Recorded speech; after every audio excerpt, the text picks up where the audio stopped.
حضرت عباس اور حضرت عمر رضی اللہ تعالی عنہ کا آپس میں دوستانہ تھا۔ انہوں نے ایک دن بیٹھے بیٹھے عہد کیا کہ ہم میں سے جو شخص پہلے فوت ہو گیا وہ دوسرے کو خواب میں ملے اور قبر کے حالات بتائے۔ اچانک حضرت عمر کا وصال پہلے ہو گیا۔ سال کے بعد حضرت عمر خواب میں ملے۔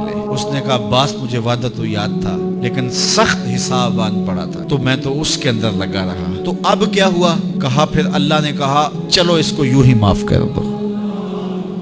تو کہا چھٹ کے ابھی ابھی آ رہا ہوں۔ تو میں نے کہا وعدہ پورا کر دو، میں اور آپ ٹھیکیدار بن جاتے ہیں جنت کے۔ ہمارے پلے عمل ہے کیا؟ ہیں تو ریاکاری کے شکار ہیں ہمارے اعمال۔ رسول کریم نے ارشاد فرمایا جو میں دیکھتا ہوں وہ تم نہیں دیکھتے اور جو میں سنتا ہوں وہ تم نہیں سنتے۔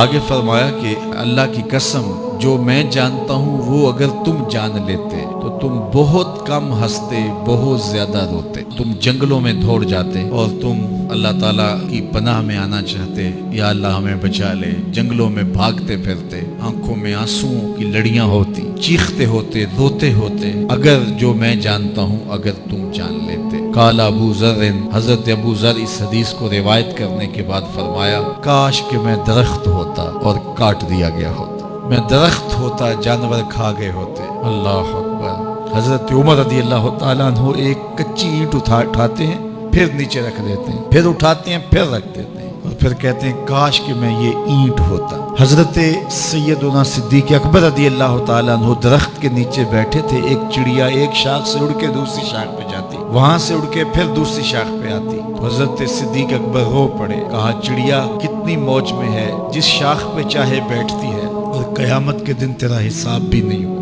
کہا پھنسے تو ہم ہیں۔ رسول کریم صلی اللہ علیہ وآلہ وسلم سے لوگوں نے کہا حضور آپ بوڑھے ہو گئے۔ حضور کی مبارک داڑھی میں سفید بال، سر انور میں بھی سفید بال، اگرچہ ان کی تعداد محدود تھی لیکن ظاہر ہوئے۔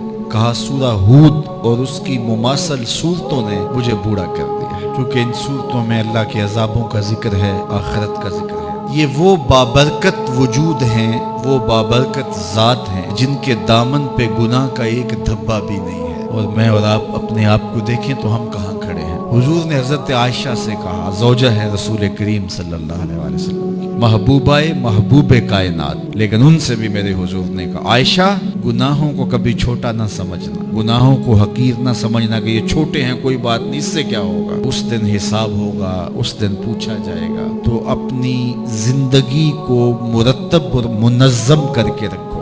ہم بہت سارے گناہ دائیں بائیں دیکھ کے کرتے ہیں۔ جب ہم معاشرے میں برائی پھیلی ہوئی دیکھتے ہیں تو ہم کہتے ہیں کہ دیکھو نا یہ سارے کر رہے ہیں تو میں ہی بہت متقی آ گیا ہوں جی، دائیں بائیں دیکھ کے گناہ کرتے ہیں۔ پھر ہم کہتے ہیں فلاں بخشا گیا تو ہم بھی بخشے جائیں گے، اچھا اگر وہ نہ بخشا گیا تو پھر جہنم میں جانا قبول ہے۔ تو دائیں بائیں دیکھ کر دلیر ہو جاتے ہیں۔ تو آئیے ہم اپنی آخرت کے لیے سوچیں، اپنی زندگی کو اچھائی کی راہوں کا مسافر بنائیں۔